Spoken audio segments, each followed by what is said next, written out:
Selamat datang ke Bantuan MY, saluran anda untuk info terkini bantuan rakyat Malaysia. Salam sejahtera kepada semua penonton Bantuan MY. Terima kasih kerana terus bersama kami untuk mendapatkan maklumat bantuan kerajaan yang sah, tepat dan terkini. Dalam video ini, kita akan fokus kepada kelayakan STR Fasa 1 pada saat-saat akhir, khususnya untuk menjawab persoalan penting siapa yang hampir pasti menerima bayaran dan siapa pula yang berisiko besar tidak lulus. Perlu difahami dari awal, bukan semua permohonan akan diluluskan. Kelayakan STR bergantung sepenuhnya kepada kriteria yang telah ditetapkan oleh pihak kerajaan. Pertama, penerima sedia ada yang telah disahkan tidak mempunyai sebarang perubahan maklumat dan telah membuat kemas kini dalam tempoh 3 tahun terakhir, termasuk yang mengemas kini sebelum 28 November. Golongan ini berada dalam kategori selamat dan berstatus aktif dalam sistem.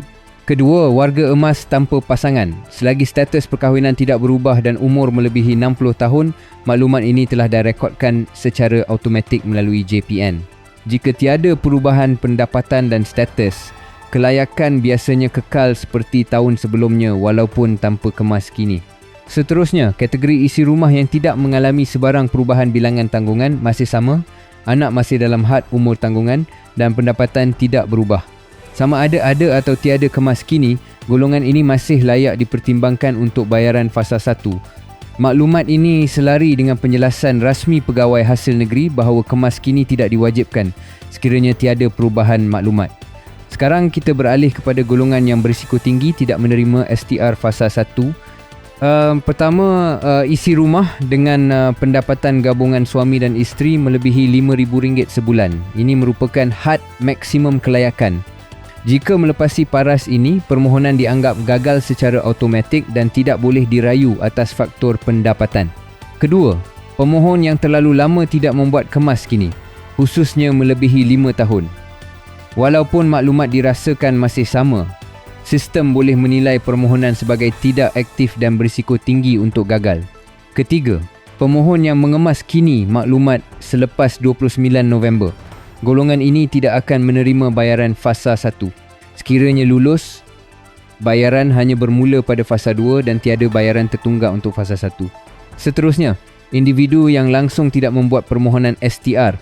Perlu ditegaskan, STR memerlukan permohonan rasmi. Tanpa permohonan, tiada kelulusan akan diberikan. STR juga menjadi syarat utama untuk menerima sara bulanan. Jika STR tidak dipohon atau tidak lulus, sara bulanan juga tidak akan diterima. Namun begitu, sara penghargaan sekali beri tetap diberikan kepada semua warga negara Malaysia berumur 18 tahun ke atas tanpa perlu permohonan. Kesimpulannya, STR tidak diberikan secara automatik. Permohonan adalah wajib dan kelulusan bergantung kepada pendapatan, status keluarga serta rekod kemas kini. Kami akan terus memantau sebarang pengumuman rasmi berkaitan STR Fasa 1 dan akan kongsikan maklumat terkini sebaik sahaja dikemas kini dalam sistem.